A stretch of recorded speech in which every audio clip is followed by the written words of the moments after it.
Astro गुरु channel के सभी दर्शकों का स्वागत है। नमस्कार आप सभी को। हमारे शरीर के अंदर कौन से ग्रह का क्या कर्म होता है, आइए जरा इस पर हम थोड़ा चर्चा कर लेते हैं। हमारे शरीर के अंदर जो वीर्य का स्वामी है वह शुक्र के माध्यम से जाना जा सकता है।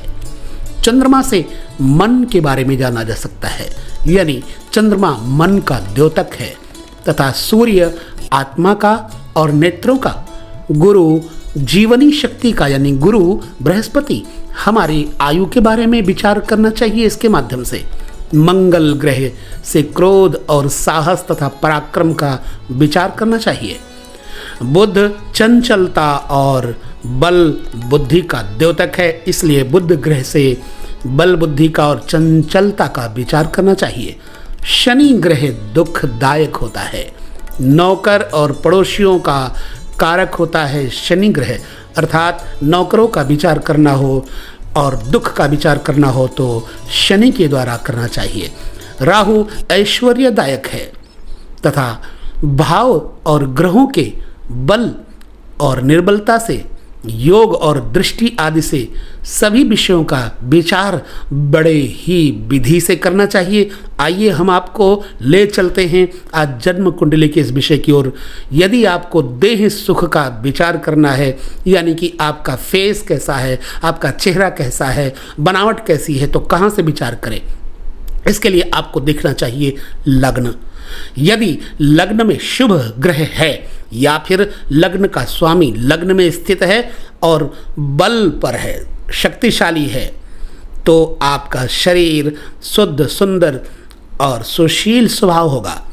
यदि लग्नेश पाप युक्त होकर के यानी पापी ग्रहों के साथ में छठे, आठवें और 12वें भावों में चला जाए तो शरीर का सुख कम हो जाता है, यानी ऐसा व्यक्ति बीमार और रोगी रहा करता है, कांतिहीन रहा करता है। वहीं लग्नेश यदि केंद्र त्रिकोण में हो जाए तो शरीर का सुख देता है। अब केंद्र और त्रिकोण कौन कौन से हैं? देखिए मित्रों, लग्न, चतुर्थ स्थान, सप्तम स्थान और दशम स्थान, ये चारों केंद्र कहे जाते हैं। तथा जो लग्न है, पंचम है और नवम भाव है, इसको हम त्रिकोण से लेते हैं। यदि लग्न का स्वामी अस्त बैठा हो, अस्तंगत हो जाए, नीच ग्रहों के साथ बैठ जाए, शत्रु के साथ बैठ जाए तो रोग कारक कहता है। यदि शुभ ग्रह के केंद्र में हो जाएं तो लग्नेश का यह योग रहने पर भी शरीर पर सुख रहता है। लग्न या चंद्रमा, इन दो ग्रहों से शरीर का विचार करना चाहिए, लग्न कुंडली से और चंद्र कुंडली से। लग्न या चंद्रमा पर क्रूर ग्रह की दृष्टि या योग हो तथा शुभ ग्रह उसे ना देखते हो तो शरीर सुख में कमी हो जाती है। अक्सर लोग बीमार रहा करते हैं, सुस्त रहा करते हैं। उसका कारण आप अपनी जन्म कुंडली में देख सकते हैं। लग्न में शुभ ग्रह हो तो मनुष्य सुंदर और आकर्षक होता है, पाप ग्रह हो तो रूपहीन या अनाकर्षक होता है। तो लग्न पर शुभ ग्रह की दृष्टि या योग हो तो अवश्य ही शरीर का पूरा सुख होता है।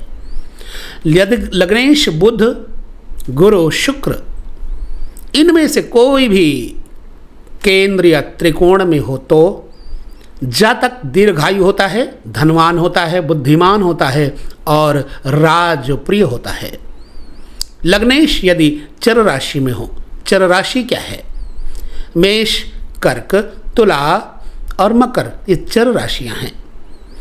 लग्नेश अगर चर राशि में हो तो शुभ ग्रह लग्नेश को देखता हो तो जातक यशस्वी, कीर्तिमान, श्रीमान तथा भोग ऐश्वर्य संपन्न तथा शरीर सुख पाने वाला होता है।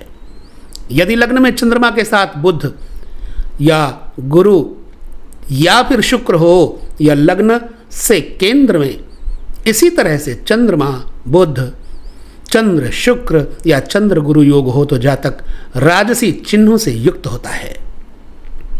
मेष, वृष, सिंह लग्न में शनि या मंगल हो तो लग्नगत नवांश की राशि से संकेतित अंग में बालक नाल वेष्टित होता है। तो मेरा कहने का भाव है कि आपका लग्नेश बहुत मजबूत होना चाहिए। ये छोटे से वीडियो में आपको बताने का मैंने प्रयास किया है लग्नेश के भावों के बारे में। आगे पुनः हम किसी और वीडियो में मिलेंगे, तब तक आप सभी को नमस्कार।